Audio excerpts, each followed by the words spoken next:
xamante ne mooy officiel yi wax nañ ko te c'est un travail de longue haleine liggéey bu mucc ayib la fédération sénégalaise bi yàgg a def ba tey jii mu jur lu mu jur kon nag tey jii bu ñuy sargal ñi nga xamante ne ñoo di gaynde yi dañuy sargalaale sénégalais yëpp ñi nga xamante ne ñoo jàpp ci lii di combat bi comme ni ko xale yi di waxee ñoo jàpp ci vraiment ci xeex bi ba ñu daal di toll fii kon nag gis ngeen ba léegi ñu ngi jublu fi nga xamante ne moo di palais de la république mais ba léegi ambiance bi mooy wëy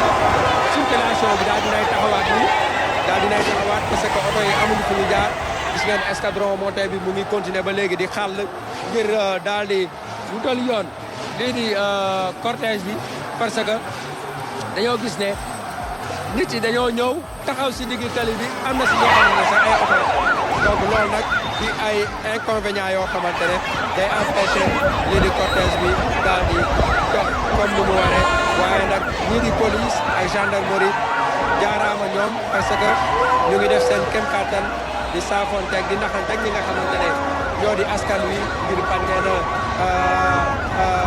comment dirais-je gaañ fii loo xamante ne mbégte la ñoom xam nañ loolu xam nañ ne képp ku fi ñëw rek da nga ñëw pour manifester sa mbégte ba tax na tey jii muy police muy gendarmerie ñu ngi naxtaan ak supporters yi di leen xamal ne tey jii donte mbégte la mais nag am na ku nekk nu mu war a taxawee ngir vraiment liggéey bi ñëpp séq ñu daal koy def ci nu mu waree. kon nag ci ambiance boobu la ñuy peñe jamono ji di ci dund vraiment ak ay image yu mucc ayib ay image yu doy waar ay image yoo xamante ne lenn rek a ko waral mooy mbégte communion mbégte waaye tamit ci lépp loo xamante ne dafa aju ci célébrer suñu gaynde yi nga xamante ne def nañu encore une fois jaloore alors ci loolu ñu gis ne kaaraange joueurs yi aussi am na ay équipe yoo xamante ne ñoo àndoon ak ñoom di ko saytu ci bus bi ba léegi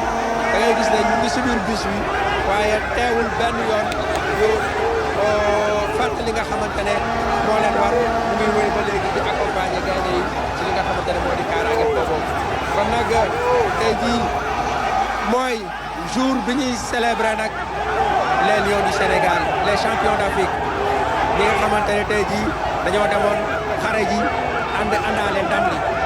waaw bi ñu àndaalee ndam li nag yàlla def tey jii ñu leen di célébrer ci célébration boobu nag wéetuñu si benn yoon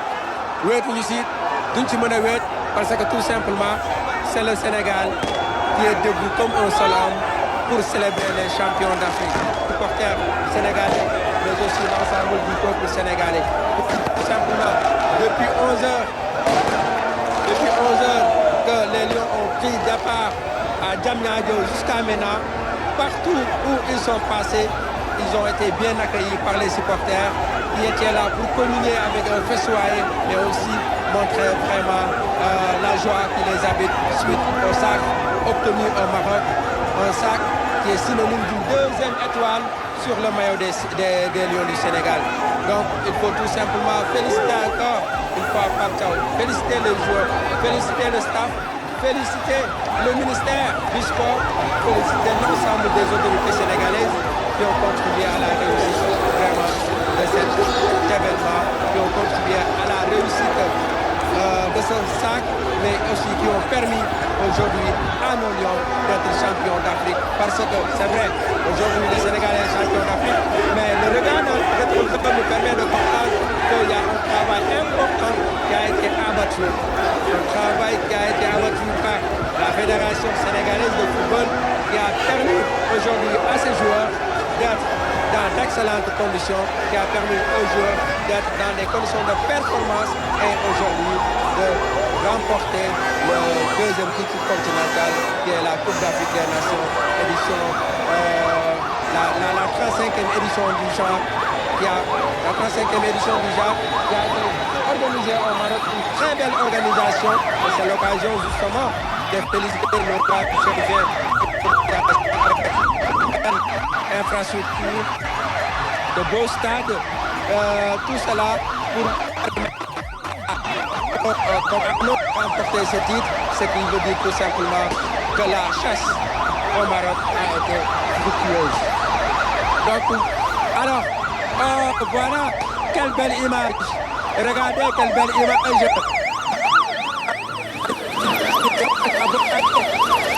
C'est un bilan, en tout cas, sur la reconnaissance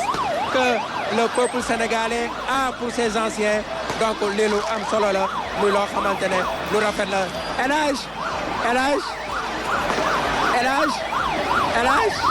El Hadj Ousseynou Diouf mu ngi rendre hommage à une légende du football muy Bokandé El Hadj lu waral nga def nii hommage bi ngay rendre Bokandé. xamoon nit ki rek a tax xamoon nit ki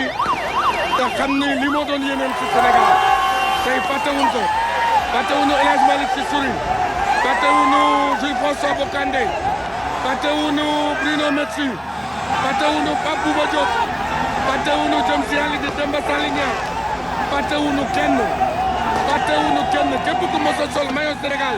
wala nga mos a rêvé ni da nga war a football Sénégal tey di suñu xel dem na ci yow ndax ñoom bu démb amuloon tey la ñoom leen di fi ñu nekk ñu leen di ñaanal yàlla na suuf mooy seen kaw ñaan di fekk seen bàmmeel te fii ñu jógee fi ñu jëm daxal leen ko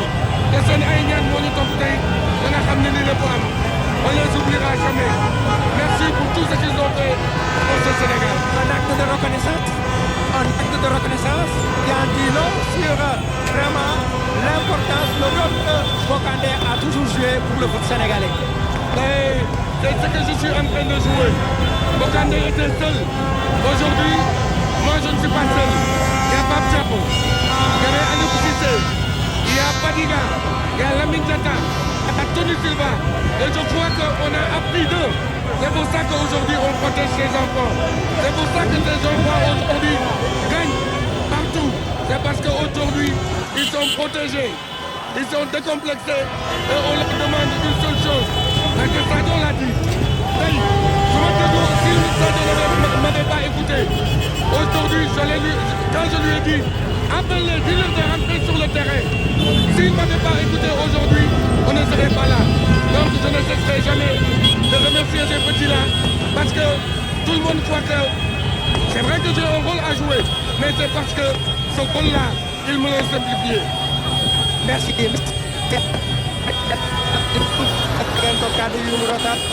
Mais aussi hommage qui mu rendre ki nga xamante ne moo di Jules François Bocandé lii nag mooy waral lii nag mooy firndeel ne vraiment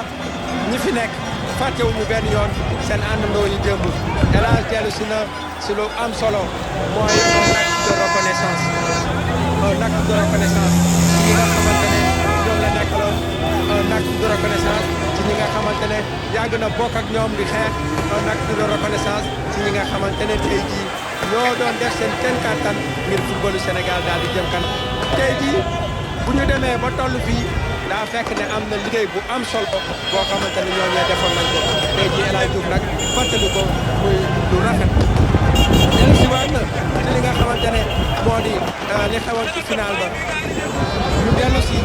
ci li nga xamante ne jëloon nañ ko comme décision ba yàlla defal leen ndam bu rëy bi nga xamante ne ñu ngi koy célébrer tey kon bravo à ces anciens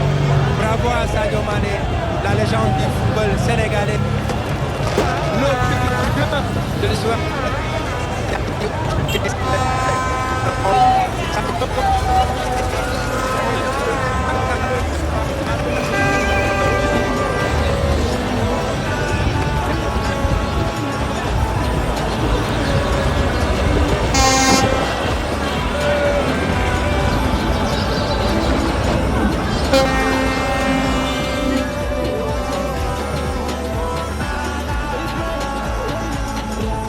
sànq ñi nga xamante ne mooy officiel yi wax nañ ko te c'est un travail de longue haleine liggéey bu mucc ayib la fédération sénégalaise bi yàgg a def ba tey jii mu jur lu mu kon nag tey jii bu ñuy sargal ñi nga xamante ne ñoo di gaynde yi dañuy sargalaale sénégalais yëpp ñi nga xamante ne ñoo jàpp ci lii di combat bi comme ni ko xale yi di waxee ñoo jàpp vraiment ci ba ñu daal di toll kon nag gis ngeen ba léegi ñu ngi jublu fi nga xamante ne moo di palais de la république mais ba léegi ambiance bi mooy circulation bi daal dinay taxawaat nii daal dinay taxawaat parce que oto yi amul fi ñu jaar gis ngeen escadron moteur bi mu ngi continuer ba léegi di xàll ngir daal di dugal yoon lii di cortège bi parce que dañoo gis ne nit yi dañoo ñëw taxaw si diggu tali bi am na si ñoo xamante ne sax ay oto donc loolu nag ci ay inconvénients yoo xamante ne day empêcher lii di cortège bi daal di dox comme ni mu waree waaye nag ñii di police ak gendarmerie jaaraama ñoom parce que ñu ngi def seen kem kàttan di saafonteeg di naxam rek ñi nga xamante ne ñoo di askan wi ngir bañ leen a comment dirais-je gaañ ci loo xamante ne mbégte la ñoom xam nañ loolu xam nañ ne képp fi ñëw rek da nga ñëw pour manifester sa mbégte ba tax ne tey jii bu police bu gendarmerie ñu ngi naxtaan ak supporters yi di leen xamal ne tey jii donte mbégte la mais nag am na ku nekk lu mu war a taxawee ngir vraiment liggéey bi ñëpp seet ñu daal koy def ci lu mu waree. kon nag ci ambiance boobu la ñuy peñe jamono ji di ci dund vraiment ak ay image yu mucc ayib ay image yu doy waar ay image yoo xamante ne lenn rek a ko waral mooy mbégte communion mbégte waaye tamit lépp loo xamante ne dafa aju ci célébrer suñu gaynde yi nga xamante ne am nañ encore une fois jaloore alors ci loolu gis ne kaaraange joueurs yi aussi am na ay équipe yoo xamante ne ñoo àndoon ak ñoom ñu ngi ko saytu ci bus bi ba léegi da ngay gis ne ñu ngi si biir bus bi waaye teewul benn yoon ñu fàttali nga xamante ne moo leen war ñu ngi wéy ba léegi di accompagner gaynde yi ci li nga xamante ne moo di kaaraange boobu kon nag tey jii mooy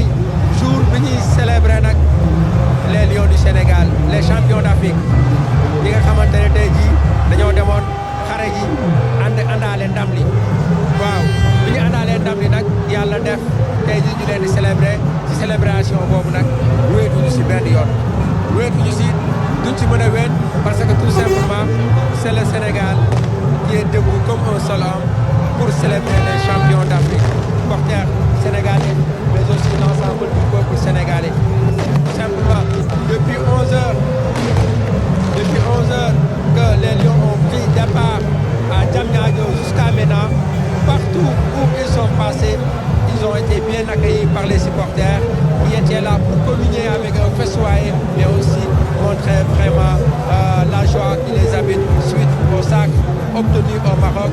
un sac qui est synonyme d'une deuxième étoile sur le maillot des Lions du Sénégal. Donc il faut tout simplement féliciter encore une fois Pape Thiaw, féliciter les joueurs, féliciter le staff, féliciter le ministère du sport, féliciter l'ensemble des autorités sénégalaises qui ont contribué à la réussite vraiment de cet événement, qui ont contribué à la réussite de ce sac, mais aussi qui ont permis aujourd'hui à nos Lions d'être champions d'Afrique. Parce que c'est vrai, aujourd'hui le Sénégal est champion d'Afrique, mais le regard dans le rétroviseur nous permet de comprendre qu'il y a un travail important qui a été abattu. Un travail qui a été abattu par la Fédération sénégalaise de football qui a permis aujourd'hui à ces joueurs d'être dans d'excellentes conditions, qui a permis aux joueurs d'être dans des conditions de performance et aujourd'hui de remporter le deuxième titre continental qui est la Coupe d'Afrique des Nations, édition, la 35e édition du genre, la 35e édition du genre qui a été organisée au Maroc, une très belle organisation, c'est